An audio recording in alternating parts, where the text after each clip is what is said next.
मुझे एक अजीब सी फीलिंग हुई। आई हैड लाइक्ड पैराग्लाइडिंग, इसलिए मैं ऊंचाई की आदत डालने के लिए ऑलमोस्ट हर दिन अपने भाई के बेस पर आने लगा। आखिर में मैंने अपने एक्शन कैमरा पर अपनी फ्लाइट रिकॉर्ड करने का फैसला किया। मेरा वीडियो काफी अच्छा आया था। मैं इसे सोशल मीडिया पर पोस्ट करने ही वाला था कि तभी अचानक मुझे एक ख्याल आया, what if everyone would laugh at me even more after that. After all उस वीडियो में मैं अपने भाई के साथ था, उसकी वजह से लोग मेरा और मजाक उड़ाना शुरू कर देते। इसके अलावा मैं बस सबको हैरान नहीं करना चाहता था, बल्कि मिरांडा को ह्यूमिलिएट भी करना चाहता था, जैसे उसने मुझे किया था। लेकिन मुझे नहीं पता था मैं वो कैसे करूँ, क्योंकि क्लाइंबिंग वॉल वाले दिन के बाद से मैंने उसे दोबारा नहीं देखा। शायद अब उसे मुझसे नजरें मिलाने में शर्म आ रही होगी। That's what I thought until I met her on the beach when my brother and I landed after yet another flight. जैसे ही मैंने अपना इक्विपमेंट उतारा, वो दौड़ते हुए मेरे पास आई और ऐसे बात करने लगी जैसे कुछ हुआ ही नहीं। चलो कल बीच पर मिलते हैं, मिरांडा ने खुशी से कहा।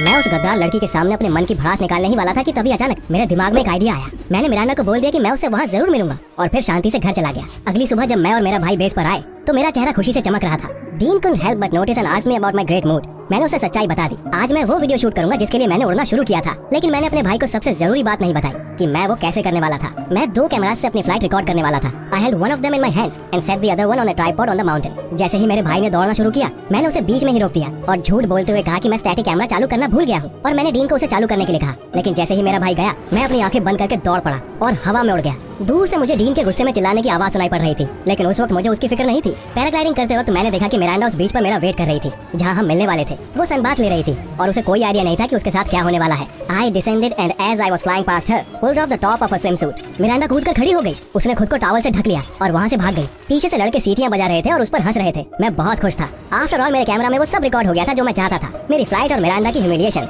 दोनों। उसी दिन मैंने वो वीडियो ग्रुप चैट पर पोस्ट कर दिया और मुझे बहुत सारे अप्रूविंग कमेंट्स भी मिले। लेकिन घर आते ही मेरा मूड खराब हो गया। डीन ने हमारे पेरेंट्स को ऑलरेडी सब कुछ बता दिया था और उन्होंने मेरे झूठ और लापरवाही के लिए बहुत डांटा। नेक्स्ट मॉर्निंग सब कुछ वापस सही हो गया। मेरे क्लासमेट्स ने तालियों के साथ मेरा स्वागत किया। एक ही दिन में मैं लूजर से स्कूल का सबसे पॉपुलर लड़का बन गया था। लड़कों ने मेरे करेज और मिरांडा पर मेरे अनयूजुअल प्रैंक के लिए मेरी बहुत तारीफ की। I was happy as a little boy when Elaine suddenly came up to me and said, तुम तो बिल्कुल नॉर्मल निकले दोस्त। वो क्लाइंबिंग वॉल वाले वीडियो के लिए सॉरी। मुझे अपने कानों पर यकीन नहीं हुआ, लेकिन फिर एलेन ने मुझे सब कुछ बताया। असल में एलेन हमेशा से मिरांडा को लाइक करता था, लेकिन वो मुझे लाइक करती थी। एलेन ये समझने की कोशिश कर रहा था कि उसके जैसी खूबसूरत लड़की मेरे जैसे नर्ड को कैसे लाइक कर सकती है। वो हमारा पीछा करते हुए क्लाइंबिंग वॉल तक पहुंच गया और उसने मेरा वीडियो बना लिया। उसके बाद एलेन ने वो वीडियो किसी एनोनिमस अकाउंट से ग्रुप चैट में पोस्ट कर दिया। उसे उम्मीद थी कि जब मेरे क्लासमेट्स मेरा मजाक उड़ाना शुरू कर देंगे तो मिरांडा मेरे करीब आने की कोशिश करना बंद कर देगी। लेकिन मिरांडा को उन सारी चीजों से कोई फर्क नहीं पड़ा और उसने वापस मुझे बीच पर डेट के लिए इनवाइट किया।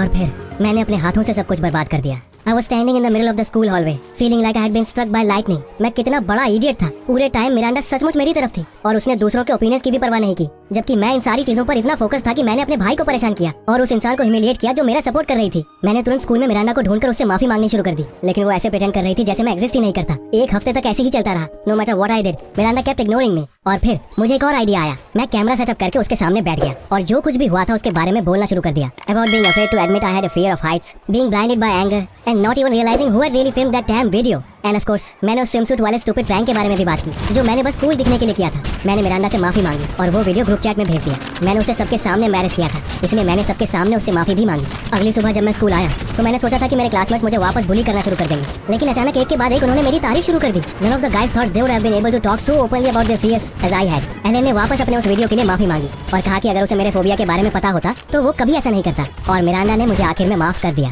This story taught me to accept myself with all my fears and not to give in to emotions.